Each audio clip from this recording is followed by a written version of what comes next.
Okutama is especially popular amongst international tourists. So Japanese tourists come to Okutama during summer for campo, because this is one of the few places where you can set up fires by the river on your own.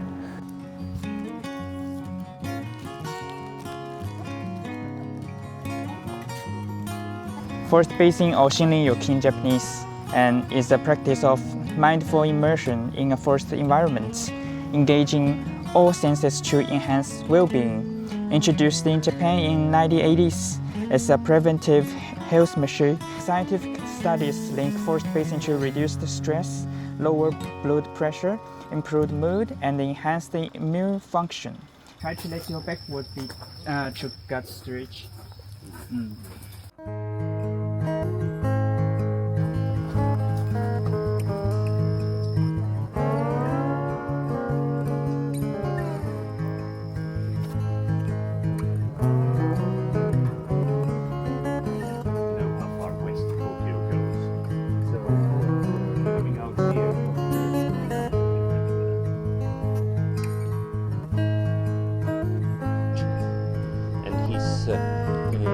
Theme is Ferdinand, so it was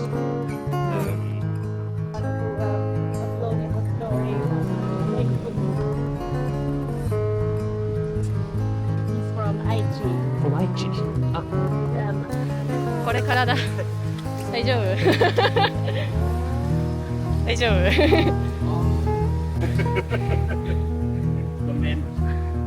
Hello guys.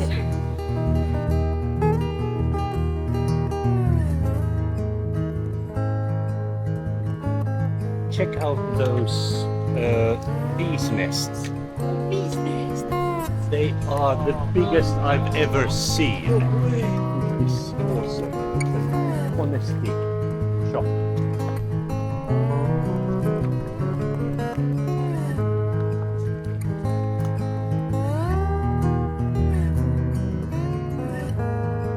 So what kind of forest do you see as your home forest?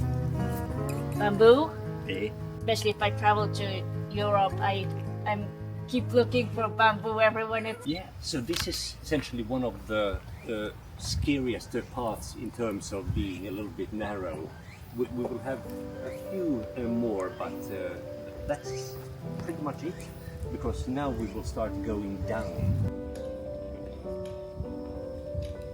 My name's John. I work at a university, Hosei University in Tokyo, and I work for a small liberal arts department with about 100 students coming every year. I'm going to talk about empathy today. I think it's a really important attribute for students to get, and it's difficult for us to teach in a classroom, I find. So we went to a sign language event, and the idea was to take students from being able-bodied majority into being a minority who couldn't communicate, they couldn't understand what was going on, they had to get by as best they could, and it was a really good chance for them to have this unsettling experience of being a minority. So transformative experiences make you question your assumptions, make you more aware of other people, how you fit into society, makes you perhaps less selfish and more aware of how you fit into the broader society. Went to this sign language event at a university in West Tokyo. There's about 40 students. There was a combined seminar, and basically students could take pictures, record videos, etc. I didn't tell them before exactly what they'd encounter there, because I wanted them to suddenly get the shock of not being able to understand what was going on, because most of the people there, they're good at sign language. Some of them had been visibly shocked for the first 20-30 minutes, just adapting to this new normal. What kind of assignments did you have for them? How did they have to reflect on it? During the event, I encouraged them to take visual sort of mementos of just things that really impressed them or surprised them in some way. Some did, some just relied on the memories.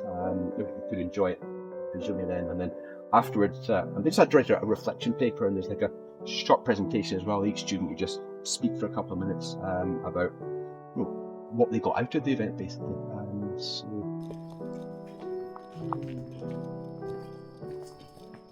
These forests are really, really stunning. So that part of the dam is the overflow area. So at the stage when there's too much water in the dam, then they let the water just flow over.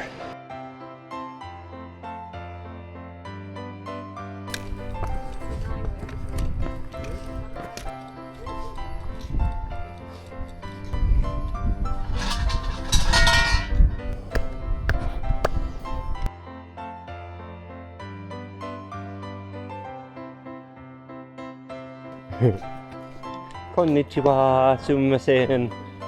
Sumimasen, konnichiwa.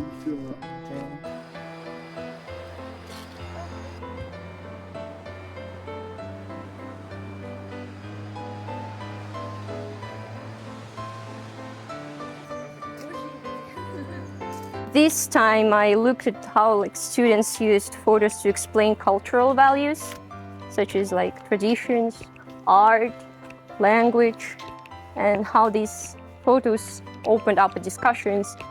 So the question for me was, how do these photographs help students connect their personal experiences to academic ideas?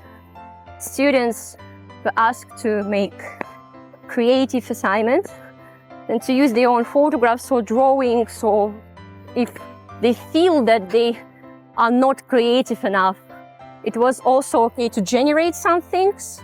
And multimodal discourse analysis, this is approach that looks at multiple models of communication, such as text, color, images. So next student, for example, we're talking about Japanese traditions and the Temizia cleansing ritual.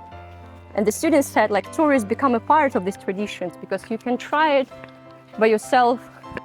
But then classmate asked, so yeah, is it really respectful for tourists to join this kind of a sacred traditions, or could it be harmful? But yeah, there was some challenges, and me as a student also noticed that people still are too dependent on the written materials. But I was wondering how this was set up in class. So how much, or what kind of description was given to students? What kind of guidance? Were they left very much up to themselves, or? Well, firstly, we started the learning theory, and we were also given the reading materials, and we were reading these materials and then at home, and then during classes we were discussing about that.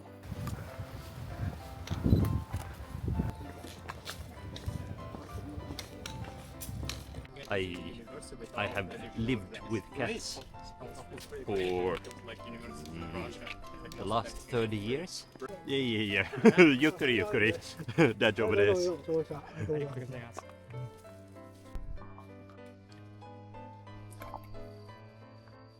By the way, are we going some special path this time? So Mukashimichi Mukashimichi, yeah. is the path that people used when they came from the mountain regions to go to Ome with their vegetables. Yes, chestnut. And one of the things that is special with phenomenology is it looks at existence. Fūdo, the kanji that are used, is fu for wind and do for land. And human culture is formed by these rhythms, and also formed in terms of how they process things. So the climate is perfect for here. There's clean water, there's good nutrients in the ground, and the temperature is perfect for wasabi. So something that we then create in our cultures through the nature. So Fūdo is this wonderful combination. We read with our whole body. Right now, what kind of sounds do you hear? The waterfall? Anything else? Wind. The water is quite overwhelming. We have smells. We have the temperature of the air. We have the small wind that comes and we can feel it. And we read all of this. We don't read it as texts, but we read it as other kinds of text. And this is exactly what multimodality is. All of these ways of interpreting the world are different modes. So linking that then back to nature and to Fūdo, taking people out of classrooms is not just to set a different scene. It's also about thinking through our bodies and thinking in terms of how do we fit into this system. Elvira was talking about virtual world and how it can lead to like a new form of tourism. Do you think like that new form will lessen the value of tourism itself if you can do it like from the comfort of your own house? You do not do you think like will it lessen the experience you get from tourism itself? No, I don't think so. So tourism has an intrinsic value just in its existence. The fact that you are thrown into a new situation and you exist there.